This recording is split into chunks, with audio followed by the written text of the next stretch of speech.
Times நேயர்களே வணக்கம். நான் உங்கள் தலையம்பாபு. கடலூர் மாவட்டத்தினுடைய தலைநகரமாக இருக்கக்கூடிய கடலூர் சட்டமன்ற தொகுதிக்கான கள நிலவரத்தை இப்பொழுது நாம் பார்ப்போம். 2021 சிட்டிங் எம்எல்ஏ திமுக ஐயப்பன் அவர்கள் சிறப்பாக பணியாற்றி வெற்றி பெற்றார். கடலூரை பொறுத்த வரைக்கும் யார் வேட்பாளர் என்பதை, யார் எம்எல்ஏ என்பதை ஐயப்பன் தான் முடிவு செய்ய வேண்டும் என்கின்ற ஒரு நிலை அன்றைக்கும் இன்றைக்கும் என்றைக்குமே இருக்கிறது. ஏன்னா அவர் காசை தண்ணியா செலவு பண்ணுவாரு, மக்களை மதிப்பாரு. தீபாவளி பொங்கல்லாம் பார்த்தீங்கன்னா வந்துட்டே இருப்பாங்க, சாரசாரியா அளவுக்கு அப்படி 500 1000 தூக்கி கடாசுவார். அப்படியே பணம் வருது, ஏதோ சம்பாதிக்கிறார், ஏதோ மக்களுக்கு அதை கொடுத்துட்டே இருக்கிறாரு. அந்த 2021 சட்டமன்ற தேர்தலில் திரு ஐயப்பன் அவர்கள் நின்றார். அவரை எதிர்த்து முன்னாள் அமைச்சர் அதிமுக கிழக்கு மாவட்ட செயலாளர் திரு MC சம்பத் அவர்கள் போட்டியிட்டார்கள். அந்த போட்டியில போது 5151 வாக்குகள் அதிகம் பெற்று திரு ஐயப்பன் வெற்றி பெற்றார். ஐயப்பன் எப்படியும் ஜெயிக்கவே கூடாது, தோக்கடிக்கணும்னு திமுகவில் இருக்கக்கூடிய சில பேர் உள்ளடி வேலைகளை பார்த்தார்கள். ஆனால் அந்த உள்ளடி வேலைகளை உடைத்து தள்ளிவிட்டு உதயசூரியனாய் கடலூரிலே ஐயப்பன் மேலே உதித்தார். சரி, இப்ப 2026 நடைபெறக்கூடிய சட்டமன்ற தேர்தலிலே திமுக தலைமை ஐயப்பனுக்கு வாய்ப்பு வழங்கவில்லை. அது உடல்நிலை சரியில்லை, அது அப்படியே இருக்கட்டும். அதுக்கப்புறம் பாத்தீங்கன்னா இன்னைக்கு திமுக காங்கிரஸ் கூட்டணியில் கடலூர் வேட்பாளராக வழக்கறிஞர் சந்திரசேகரன் அவர்கள் நிறுத்தப்பட்டிருக்கிறார். இன்னமும் டெல்லியில் தான் இருக்கிறாரு. இன்னைக்கு நாளைக்கு தான் கடலூருக்கு வரதா சொல்றாங்க. அதிமுக கூட்டணியின் சார்பிலே, அதிமுக பாஜக பாமக கூட்டணியின் சார்பிலே முன்னாள் அமைச்சர் கடலூர் கிழக்கு மாவட்ட செயலாளர் திரு MC சம்பத் அவர்கள் அறிவிக்கப்பட்ட நாளிலிருந்து இன்று வரைக்கும் தேர்தல் பிரச்சாரத்தை ஜரூராக நடத்தி கொண்டிருக்கிறார். அவர் நிற்கிறார். காங்கிரஸ் கட்சியில பார்த்தீங்கன்னா சந்திரசேகரன் அறிவிக்கப்பட்டிருக்கிறார். தமிழக வெற்றி கழகத்திலே ராஜகுமார் நிறுத்தப்பட்டிருக்கிறார். நாம் தமிழர் கட்சி சார்பிலே சரசு என்பவர் நிறுத்தப்பட்டிருக்கிறார். ஆகவே இந்த போட்டி பலமாக யாருக்கு இருக்குதுன்னு பாத்தீங்கன்னா, திமுக காங்கிரஸ் கூட்டணி வேட்பாளர் சந்திரசேகரனா, முன்னாள் அமைச்சர் அதிமுகவுடைய முன்னாள் அமைச்சர் திரு MC சம்பத்தா, இந்த 2 பேருக்கு தான் அங்க வலுவான போட்டி இருக்கு. இன்னொரு விஷயம் பாத்தீங்கன்னா, நம்ம காங்கிரஸ் கட்சின்னு வருவோமே. இப்ப காங்கிரஸ் கட்சின்னு பாத்தீங்கன்னு வச்சுங்களேன், காங்கிரஸ் கட்சினாலே நிறைய கோஷ்டி இருக்கும். செல்வ பெருந்தகை கோஷ்டி, அழகிரி கோஷ்டி, அதையும் தாண்டி திருநாவுக்கரசு கோஷ்டி. அந்த திருநாவுக்கரசு கோஷ்டியை சேர்ந்தவர் தான் சந்திரசேகரன். சந்திரசேகரன் வேட்பாளருக்கு அறிவிக்கப்பட்ட பின்னால திருநாவுக்கரசு கோஷ்டியை சேர்ந்த இவருக்கு மற்ற கோஷ்டிகள் வேலை செய்வார்களா என்பது சந்தேகம்தான். இருந்தாலும் கூட சந்திரசேகரனுடைய தேர்தல் களத்தை சுறுசுறுப்பாக்க வேண்டிய பணி யாருக்கு தெரியுமா இருக்கு? ஐயப்பன் எம்எல்ஏ இருக்கு. அவர் நினைத்தால் தேர்தல் பணியிலே ஜரூராக ஈடுபட்டு சந்திரசேகரனுக்கு ஆதரவாக தீவிரமாக பிரச்சாரம் மேற்கொள்ளலாம். ஆனா அதிமுக சார்பில் நிறுத்தப்பட்டிருக்கக்கூடிய அமைச்சர் MC சம்பத் கடந்த முறை ஐயப்பனிடத்திலே வெற்றி வாய்ப்பை இழந்தவர். இந்த முறை எப்படியாவது வெற்றி பெற வேண்டும் என்று இன்றைக்கு தீவிரமாக தேர்தல் பிரச்சாரத்தை மேற்கொண்டிருக்கிறார். அங்கேயும் கோஷ்டி பூசல் இல்லாமல் இல்லைங்க, அங்கேயும் கோஷ்டி பூசல் இருக்கிறது. ஆனால் இந்த தேர்தலிலே நம்முடைய சம்பத் எம்எல்ஏவாக தேர்ந்தெடுக்கப்பட வேண்டும், அதிமுக ஆட்சி அமைய வேண்டும் என்பதற்காக அங்கே இருக்கக்கூடிய மாவட்ட பொறுப்பில் இருக்கக்கூடிய திரு சேவலகுமார் அவர்கள், பகுதி செயலாளர் திரு கந்தன், திரு கெமிக்கல் மாதவன் போன்ற அதிமுக பிரமுகர்கள் சம்பத் எப்படியாச்சும் மேல தள்ளி விட்டுருப்பா, மேல எங்க சட்டமன்றத்துக்கு தள்ளி விட்டுருப்பா அப்படின்னு ஜரூரா அந்த குரூப் வேலை பார்த்துட்டு இருக்கிறாங்க. உள்ளடி வேலை இல்லாம சில பேர் உள்ளடி வேலை பார்க்கறாங்க. அந்த உள்ளடிகளையும் காலால் எட்டி உதைத்து சம்பத் கரை சேருவதற்கான வாய்ப்புகள் அதிகமாக இருக்குது. சம்பத் எப்படி கரை சேருவார், மக்களுடைய மனநிலை எப்படி இருக்கு அப்படின்னு பாத்தீங்கன்னா 2 விஷயம் தாங்க. ஒண்ணு, கடந்த அதிமுக ஆட்சியின் போது அமைச்சராக இருந்த சம்பத் அவர்கள் கடலூர் மாவட்ட ஆட்சியர் அலுவலகத்திற்கு பக்கத்தில் கடலூர் பஸ் நிலையத்தை மாற்றுவதற்கான ஏற்பாடுகளை செய்தார்.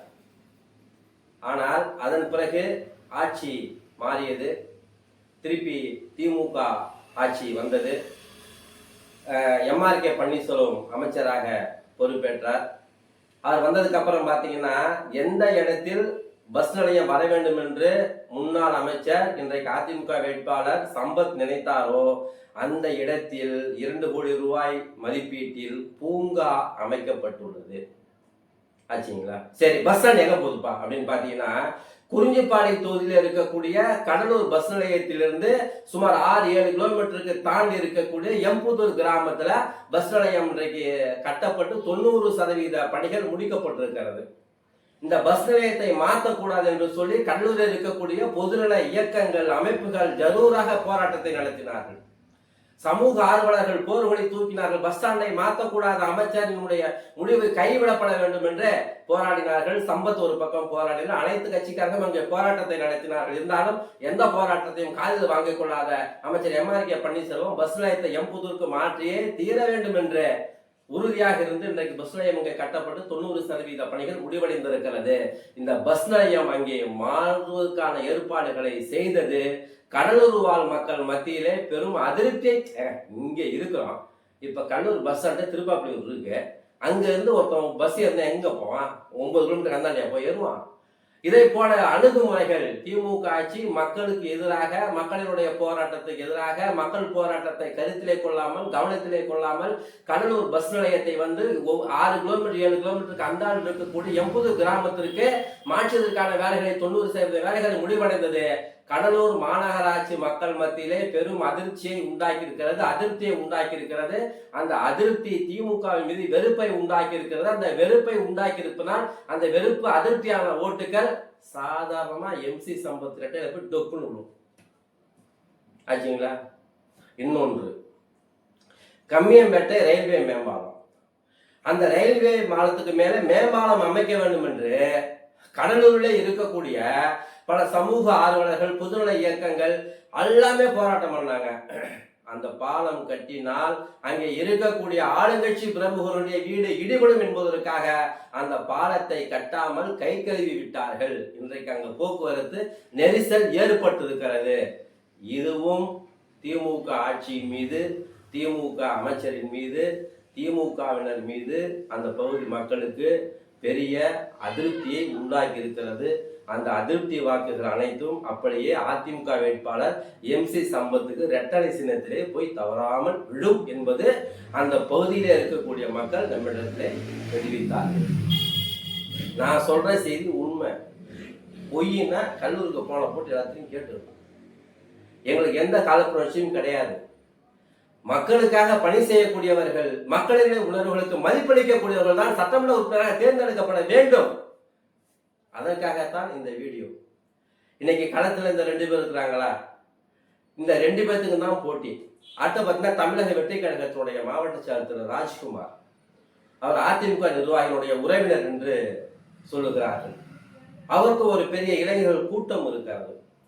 அந்த பகுதியை பொறுத்த வரைக்கும் தமிழக வெற்றி கழகத்தினுடைய வேட்பாளர் ராஜ்குமார் டெபாசிட் வாங்கினால் பெரிய வெற்றி அவருக்கு. நாம் தமிழர் கட்சி சரசுன்னு ஒருத்தவங்க நிற்கிறாங்க. ஏற்கனவே 2021 நாம் தமிழர் கட்சியின் சார்பிலே கடல் தீபன் போட்டியிட்டார். 9563 வாக்குகளை வாங்கினாங்க. மக்கள் நீதி மையம் பூசா நின்னாங்க. ஆனந்தராஜ் நின்னாரு, 4040 வாக்குகளை வாங்கி இருக்கிறார். தேமுதிக ஞானப்பணி நிற்கிறாரு, தனியா நின்னாருங்க, 1499 வாக்குகளை வாங்கினார். அந்த 1499 வாக்குகளும் திமுக கூட்டணியில் இருக்கக்கூடிய தேமுதிக அதை பாதிதான் போய் சேரும். இந்த மாதிரியான வாக்கு வித்தியாசத்தில இன்றைக்கு ஒரு பெரிய அங்க தேர்தல் பிரச்சாரம் ஜரூராக நடைபெற்றுக் கொண்டிருக்கிறது. சரி, இப்ப திமுக கூட்டணியில் இருக்கக்கூடிய வேட்பாளர் சந்திரசேகரன் மக்களிடத்திலே செல்வாக்கு பெற்றவர், பரிச்சயம் பெற்றவர், அதில் மாறுபட்டு கருத்தில்லை. நல்ல மனிதர், அதுல மாறுபட்டு கருத்தில்லை. நல்ல வழக்கறிஞர், அதுல மாறுபட்ட கருத்தில்லை. எளிமையானவர், மாறுபட்ட கருத்தில்லை. ஆனால் உங்கள் கட்சியில இருக்கக்கூடிய கோர்சுகளின் உள்ளடி வேலைகளாலும் திமுக அரசின் மீது இருக்கக்கூடிய அதிருப்தியாலும் நீங்கள் கடலூர் சட்டமன்ற தொகுதியில் கரையேறுவது ரொம்ப ரொம்ப ரொம்ப ரொம்ப கஷ்டம் தலைவா. சம்பத் பாத்தீங்கன்னா அவரு அமைச்சர் கூட யாரையும் மதிக்க மாட்டாரு, பேச மாட்டாரு, கண்டுக்க மாட்டாரு அப்படின்ட்டு கட்சியாளர்கள் மத்தியிலேயும் ஒரு பேச்சு இருக்கு. மக்கள் மத்தியிலையும் ஒரு பேச்சு, அப்படி காலில் போவார், காலில் ஒரு கண்டுக்க மாட்டார் அப்படின்ட்டு. இந்த 5 ஆண்டு காலத்தினுடைய தோல்விக்கு பிறகு சில அரசியல் அனுபவ பாடங்களை அமைச்சர் MC சம்பத் கற்றுக்கொண்டிருக்கிறார் என்று அந்த கட்சியை சேர்ந்த ரத்தங்கள் எல்லாம் நம்மகிட்ட சொல்லிட்டு இருக்கிறாங்க. இப்ப அதனுடைய மாறுபட்ட அணுகுமுறையாளர் அமைச்சர் சம்பத் எல்லாத்தோடும் அன்பா பழகுறார், எல்லாத்தோடய போய் நடைபெற்று போறார், வாக்கு சேகரிக்கிறார், மக்களிடத்தில் நின்று பேசுகிறார், இறங்கி பேசுகிறார். தேர்தலுக்காக மட்டுமல்லாமல் தேர்தல் முடிந்து நீங்கள் வெற்றி பெற்றாலும் அமைச்சர் ஆனாலும் இதே பாணியை கடைபிடித்தால் நிரந்தரமாக நீங்கள் தான் கடலூரிலே சட்டமன்ற உறுப்பினர். ஒருவேளை சம்பத்து ஜெயிச்சு அதிமுக ஆட்சி அமைந்தால் கம்மியம்பேட்டை ரயில்வே மேம்பாலத்தை அமைச்சர் சம்பத் கட்ட வேண்டும் என்பது அந்த பகுதி மக்களினுடைய தலையாய கோரிக்கை. அதே போல நீங்க தான் பஸ் ஸ்டாண்டை மாற்றக்கூடாதுன்னு போராட்டம் பண்ணீங்க. அந்த பஸ் ஸ்டாண்டை திருப்பியும் அங்கே இருந்து கலெக்டர் அலுவலகத்திற்கும் பக்கத்தில் அந்த பஸ் நிலையத்தை நீங்கள் மாற்ற வேண்டும் என்பதும் அங்கே இருக்கக்கூடிய மக்களினுடைய எதிர்பார்ப்பாக இருக்கிறது. அந்த எதிர்பார்ப்புகளை நீங்கள் பூர்த்தி செய்வீர்கள் என்று கடலூர் வாழ் மக்கள் நம்புகிறார்கள், நாங்களும் நம்புகிறோம்.